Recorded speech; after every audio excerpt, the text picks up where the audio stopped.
په روزګان، غزني، پکتیکا، پروان او پنجشیر ولایتونو کې 25 تنه متهمینو ته تعزیري سزا ورکړل شوه. د بلخ محاکمو په 2 اونیو کې 241 دوسیو ته پر رسېدنه سربیره 115 وثیقې هم اجرا کړي دي.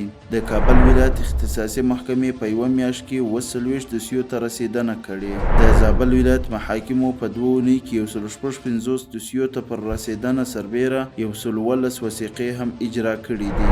د خوست د مرافعه محکمې رئیس د اسماعیل خیل ولسوالۍ له ابتدایي محکمې لیدنه وکړه. د ننګرهار محاکمو په 2 اونیو کې 338 دوسیو ته پر رسېدنه سربیره 112 وثیقې هم اجرا کړي دي. په نیمروز ولایت کې د محاکمو په حکم 2 ټنه نشه یي توکي وسوځول شول. د کابل ښار د وثیقو او سندونو د ثبت امریتونو په انګړ کې د ATM ماشین فعال شو. د سترې محکمې د حقوقو عمومي ریاست پلاوي بامیان ولایت ته سفر وکړ.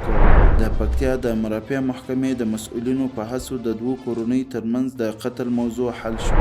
محترم مولوي نصر الله قانت د بغلان او سمنګان نظامي محکمې ته د رئیس په توګه وپېژندل شو. د فاریاب ولایت مرافعه محکمې رئیس د دغه ولایت مرکزي زندان څخه لیدنه ترسره کړه. د بغلان ولایت مرافعه محکمې رئیس د دغه ولایت له عمومي زندان څخه لیدنه ترسره کړه.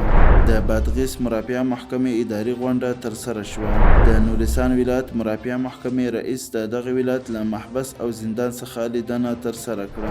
د بدخشان ولایت مرافعه محکمې اداري غونډه ترسره شوه. د غور ولایت قضایي غړو ترمنځ غونډه ترسره شوه.